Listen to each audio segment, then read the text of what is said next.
the space here and watch it together and then engage in discussion and conversation around it. And on Saturday, there are going to be a series of workshops with well-known people. Grace Suarez is going to moderate it. We've got some luminaries, we hope, that are going to come and help draw others to engage in it. Merle Evers Williams is going to be part of the first panel. That's an example. At Executive Council yesterday, we adopted a budget for 2014 that includes a new position for racial justice and reconciliation, with the full support of the council. There was some struggle over process about whether we were going to make the decision yesterday or wait till the next meeting. But I'm very encouraged about that. We're hoping to do this work collaboratively with the Lutherans, with whom we're in full communion.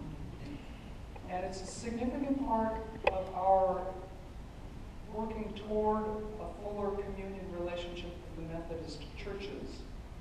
Because really what stands in the way of that, more than anything else, is our separation from the historically Black American Methodist churches, the AME, the AME Zion, the CME.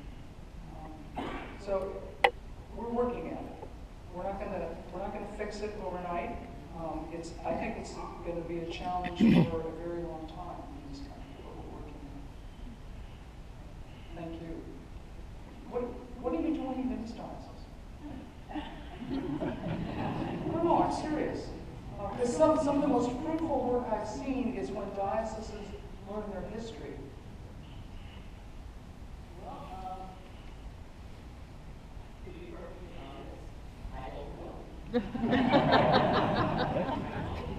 Well, I did a little reading about this town. Punta Gorda was founded by African Americans as well as Anglo-Americans and non-citizens. The first town council had 4 non-citizens out of 5. Immigrants. I don't know the answer to the question. I mean, is there somebody here who could speak to it? Ernestine is here because we met her and we fell in love with her, and she's our priest, and we brought her here with the great help of Dabney, fantastic bishop, who came here while you were a bishop. And I mean, she's here for all of us. She's here. What is she doing here? She's had a long trip from a long way away, and it took her a long time, but we waited for her. And she's here, and she's doing what she needs to do in Tampa, which was also a town of immigrants. But she's here. Tampa had a long history, and she came to a church that was built back at the turn of the century by Black Episcopalians that were not allowed to go to church with white Episcopalians. And now it's a mixture of all kinds of Episcopalians. That's what she's doing now.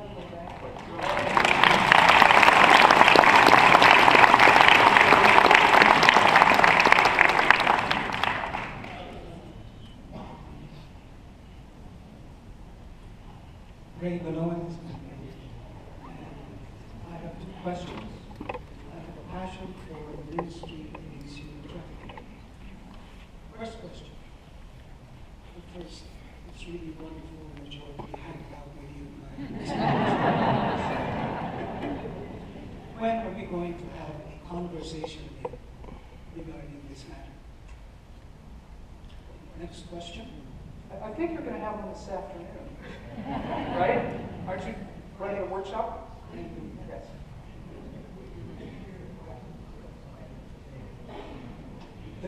The first question was, when are we going to have a nationwide conversation again, as a follow-up from the previous conversation that we had? Second question is about human trafficking. ministry against human trafficking. Where are we at now in the restructuring of the church? The human trafficking question, there was a summit in Washington, D.C. In September as a result of the report that the neighborhood and faith-based White House Council wrote about human trafficking and what religious communities and nonprofit community groups can do to address it. It's a helpful set of goals, really, for ways in which the wider community can engage in work against trafficking. Everything from simply being aware of the signs that somebody may be enslaved, either labor or sex trafficking, reducing demand for prostitution, for goods that are produced with slave labor, both abroad and in the United States, and becoming more aware about where the products come from that you buy every day. As a Presbyterian pastor said to a group of us a couple of years ago in Arizona, do I believe in forced labor or human trafficking? I participate in it when I buy lettuce, when I live in a house that's been built in the last 10 years. Almost all of us do at one level or another. If you've got a smartphone, some of the minerals in those smartphones have almost certainly been produced with slave labor. It's an enormous network of exploitation across the globe and in this country.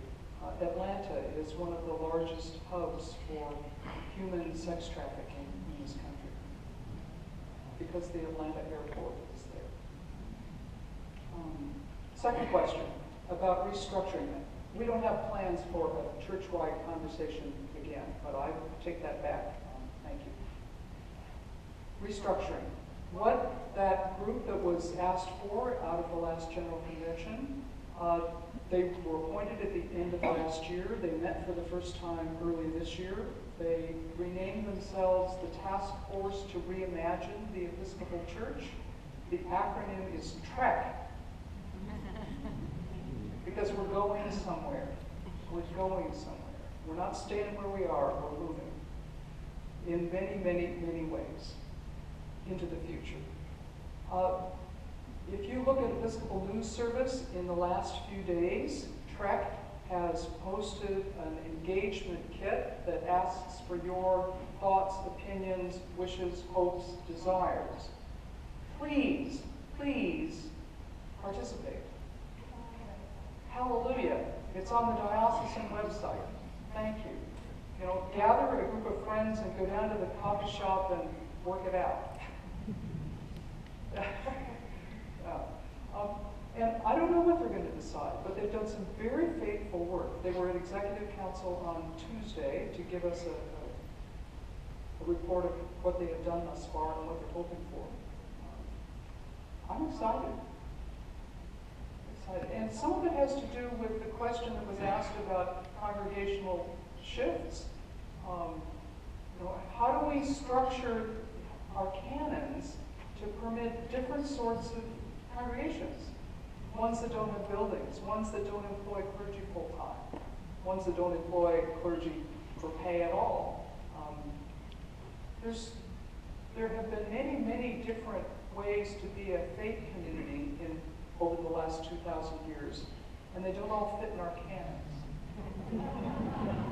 That's a very small piece, but it's an important one. So please participate. We should probably give the folks in the front section a chance at some point, too.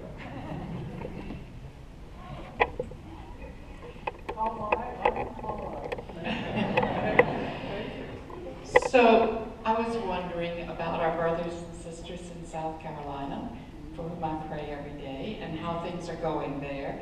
And also wondering if we're almost done with paying all the legal fees for all of this. Can we soon put an end to all this rambling? From your lips to God's ears.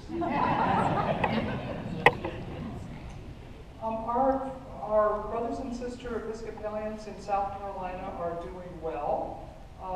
They're past the initial flurry of getting reorganized.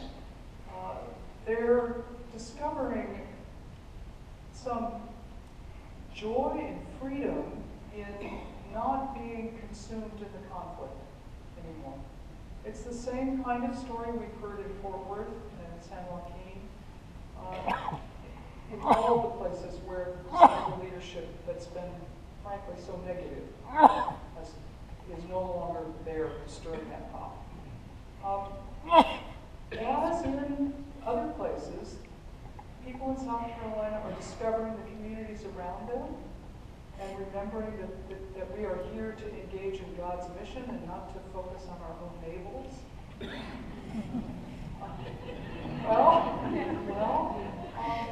If we are arguing all the time about X, Y, or Z, we don't have time to love our neighbors. So that there's great rejoicing about the opportunity to look outward, and they're doing it. They're doing it. South Carolina, I am quite sure, is the last place where we're going to see this at any strength. People who disagree with decisions the General Convention has made are still in the Episcopal Church, all over, including here. But they've decided they want to be Episcopalians. And part of our ethos, part of our identity as Anglicans and Episcopalians is this diversity within one church. All kinds of diversity. We have never been theologically monocultural. Ever. And when we are, we get sick.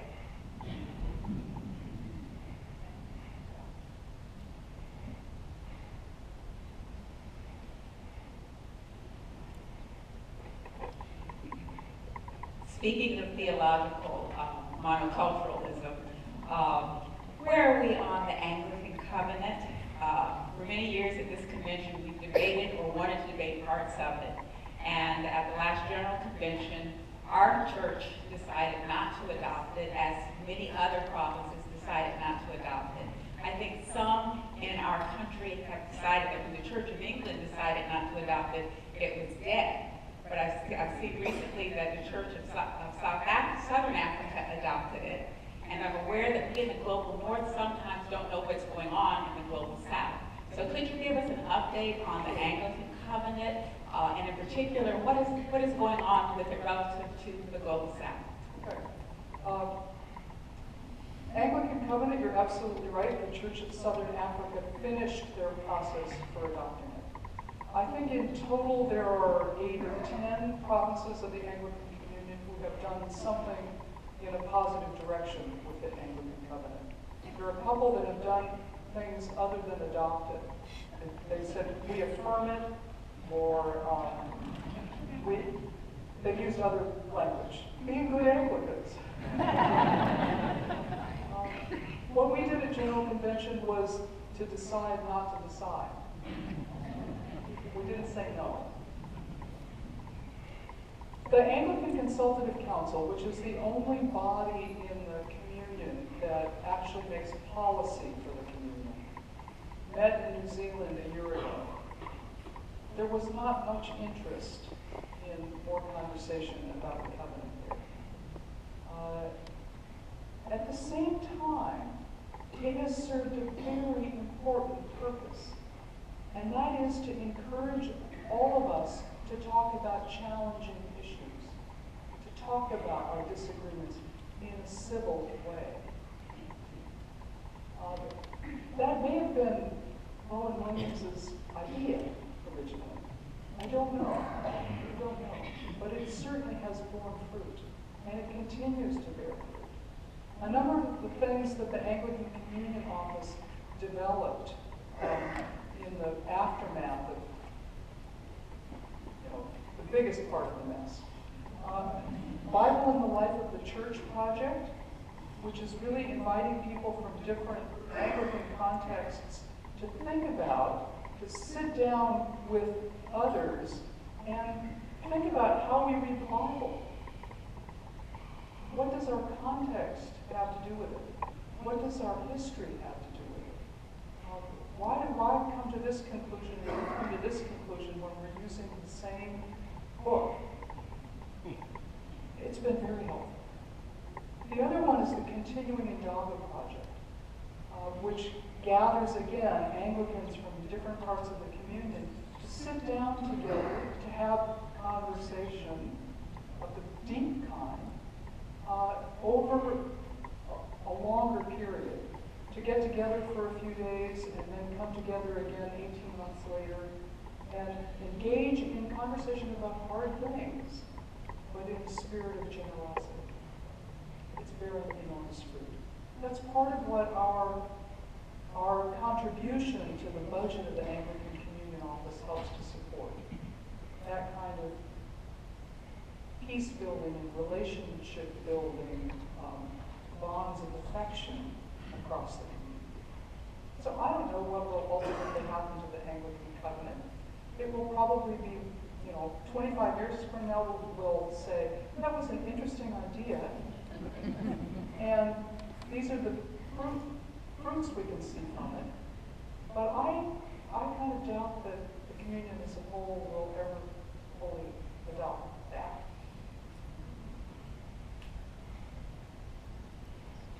Anybody up front? Over there. We'll come back here.